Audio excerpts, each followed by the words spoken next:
Alors nous partons d'un projet totalement vierge et nous allons commencer à importer les médias qui nous intéressent pour pouvoir réaliser l'animation que nous avons vue en tout début de séquence. Alors, on importe ici les différents éléments. Je vous le rappelle, ici je vais prendre par exemple les deux typos extérieur et intérieur. Je valide. On peut cliquer sur le bouton évaluer ici pour que After Effects détecte automatiquement la bonne option. S'il était sur ignorer et qu'on clique sur évaluer, vous voyez qu'il se met directement sur ce mode d'interprétation des données alpha. Idem pour ensuite le deuxième fichier. Il le ferait pour tous les fichiers. S'il y avait 20 fichiers, vous auriez 20 fenêtres à l'ouverture. Donc voilà, nous avons importé typo extérieur, typo intérieur, qui sont les deux fichiers texte qui vont être animés en dehors du cadre. Et il nous reste maintenant à importer le plus important, c'est-à-dire le fichier Photoshop composé de plusieurs calques. Alors pour ça, il se situe ici, on le sélectionne, et je vous le rappelle que dans notre cas, ce qui nous intéresse, c'est premièrement d'importer tous les calques, donc composition, et ensuite, souvenez-vous, on va animer une hélice qui tourne et des éléments de manière totalement indépendante. Donc ça serait bien que le point d'ancrage soit situé sur l'élément au centre, on va dire, de chaque calque. Donc pour ça, on va tout recadrer. On va faire composition, conserver les tailles de calque.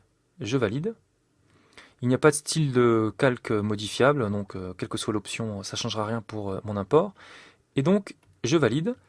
Vous avez bien ici un dossier avec tous les calques importés séparément, qui sont ensuite agencés directement dans une composition qui a été créée automatiquement. Je vous le rappelle, quand on importe de cette façon, on a donc tous les calques importés, ici en tant que média, plus une composition du nom du fichier ici multicalque, dans notre cas exercice 1, aux bonnes dimensions, à la dernière durée, je vous le rappelle pour les éléments fixes, à la dernière durée de la composition que vous avez manipulée dans After Effects. La cadence ici est de 24 images secondes. Elle est ici à 24 images secondes parce que tout simplement, juste avant, j'ai un petit peu modifié les paramètres pour vous montrer qu'on pouvait modifier les cadences et la dernière option que j'ai cochée, c'était 24 images secondes. Donc moi dans mon cas, ça ne me satisfait pas. Je sélectionne exercice 1, composition, paramètres de composition. Et je sélectionne ici directement dans le déroulant 25 images. 10 secondes pour l'instant ça me paraît bien, rien ne m'empêchera plus tard de modifier cette durée. Je valide et vous voyez qu'effectivement, je suis bien à 25 images secondes pour l'instant. Donc maintenant je double-clique ici sur cette composition, je vais afficher ici à une échelle de 50% pour pouvoir voir un petit peu tous mes éléments. Et ici vous avez également la résolution. Vous avez une résolution de type intégrale, c'est-à-dire que là il vous affiche tous les pixels, ou alors une résolution de type 1/2, c'est-à-dire que là il vous affiche 1 pixel sur 2, et ainsi de suite, pour 1 tiers, 1 quart, et vous avez même moyen de personnaliser en mettant le nombre de pixels qui sont rendus. Moi je vais me remettre sur intégrale, voilà. Et à présent, alors petite parenthèse quand même, ici vous avez un mode automatique qui se met automatiquement ici sur la bonne option suivant le pourcentage de zoom. Si je suis à 100%, il va m'afficher tous les pixels. Vous voyez que je suis en option intégrale. Si je me mets à 50%, il va m'afficher uniquement 1 pixel sur 2. 33%, il va se mettre en 1 tiers, etc., etc. Moi, je vais le forcer et me mettre en intégrale, comme ceci. Donc, moi, ce qui m'intéresse maintenant, c'est de pouvoir intégrer les deux typographies, ici, dans cette composition. Je vous le rappelle qu'une composition, c'est exactement, par exemple, comme un fichier Photoshop. Vous avez ici plusieurs calques qui sont superposés les uns par rapport aux autres, qui sont agencés d'une certaine manière, mais qu'on pourra modifier, on le verra après. Et vous avez, lié à tout cela, une timeline, ici. Alors, pour maintenant mettre ces deux fichiers, typo extérieur et typo intérieur, dans cette composition, vous avez plusieurs possibilités. Soit, alors je vais le faire avec un seul, pour que ce soit plus clair, plutôt que prendre les deux, mais ça fonctionne pareil si je les sélectionne tous les deux. Soit je prends donc mon métrage qui m'intéresse et que je veux mettre dans la composition, et je le prends, je le glisse directement dans la composition. Je relâche, automatiquement, vous voyez qu'ici a été ajouté le fichier typo intérieur, et directement sur le dessus de la pile de calque, à l'intérieur d'exercice 1. Je fais pomme Z. Autre solution, je prends le métrage ici, et je le glisse dans la fenêtre ici de visualisation, correspondant à la composition exercice 1. Je relâche, Vous voyez que ici, il y a une petite variante par rapport à ce qu'on a fait avant, c'est qu'il ne vous centre pas automatiquement votre média, il vous le met tout simplement à l'endroit où vous l'avez relâché dans la fenêtre de visualisation. Donc ça permet non seulement de le mettre sur le dessus de la pile, mais également à un endroit que vous aurez ici décidé. Dernière solution, alors je fais pomme Z pour revenir à l'état de départ, je prends mon métrage, et plutôt que de le glisser soit ici sur le nom de la composition ou dans la fenêtre de visualisation, je le glisse directement dans la timeline.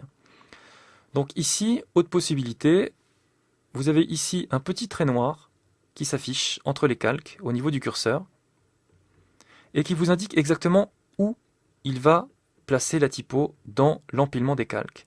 À n'importe quel moment, vous pouvez reprendre votre calque et le positionner par exemple au-dessus du thermomètre. Voilà. Donc il est important de bien comprendre qu'ici, l'ordre des calques est très important. Vous avez ici un petit numéro d'indexation qui vous montre que le premier est bien au-dessus de tous les autres. Si je prends typo intérieur et que je le mets derrière fond, qui est ici, on ne le verra absolument plus. Il sera toujours présent, mais il sera visuellement situé derrière le fond. Donc à n'importe quel moment, vous voyez, vous pouvez agencer vos calques comme bon vous semble. Pour déplacer vos calques, comme vous avez pu le constater tout à l'heure, quand je l'ai importé directement dans la fenêtre de visualisation, vous allez pouvoir les déplacer comme ceci. Alors ça, c'est très pratique pour aller assez vite. Par contre, quand on veut accéder à des données très précises de position, vous vous doutez bien qu'il y a des paramètres qui sont disponibles et ils sont tout simplement disponibles directement sur chaque calque. Si ici je déplie ce petit onglet, vous voyez que j'ai des paramètres de type transformé. Si je redéplie à nouveau ici cette catégorie de propriétés, vous voyez que j'ai ici plusieurs propriétés, point d'ancrage, position, échelle, rotation et opacité. Commençons par l'opacité. Elle est de 200% à l'heure actuelle. Si je la réduis, vous voyez que la typographie, en temps réel, et dans la fenêtre de visualisation, diminue. Idem pour la rotation. Vous voyez qu'en temps réel, je peux modifier la valeur de rotation. Entre parenthèses, à droite, vous avez la valeur de rotation ici en degrés, mais quand vous dépassez 360, il rajoute un tour sur la partie gauche. Donc à gauche, ça correspond au nombre de tours, à droite, au degré. Donc je vais réinitialiser ce paramètre. Pour initialiser un paramètre, vous le sélectionnez, clic droit, réinitialiser, il se mettra à la valeur ici de départ. Échelle, vous avez moyen évidemment de modifier l'échelle comme ceci de votre calque, mais vous avez également possibilité de le faire directement dans la fenêtre de visualisation, en étirant comme ceci les poignets. Alors là, je ne le fais pas de manière proportionnelle, mais si j'appuie sur Shift, hop, automatiquement, vous exercez une contrainte, et à ce moment-là, la modification de la propriété échelle se fera de manière proportionnelle. Vous pouvez le faire également ici, cet effet, c'est-à-dire que vous allez ici désactiver les contraintes et modifier en vertical de manière indépendante ou en horizontale. Vous avez également la position, comme ceci, qui est exprimée en pixels, et également le point d'ancrage. Alors je vais zoomer un petit peu. Le point d'ancrage de chaque élément, c'est ce qui est représenté par ici ce petit symbole, un genre de petite cible, un rond avec 4 petits traits qui partent sur les côtés. Qu'est-ce que le point d'ancrage? Eh bien, ici, si par exemple je veux exercer une rotation sur ce calque-là, et que je modifie cette valeur, vous voyez que le texte tourne autour de ce point d'ancrage-là. On verra plus tard qu'il est parfaitement possible de modifier ce point d'ancrage directement dans la fenêtre de visualisation.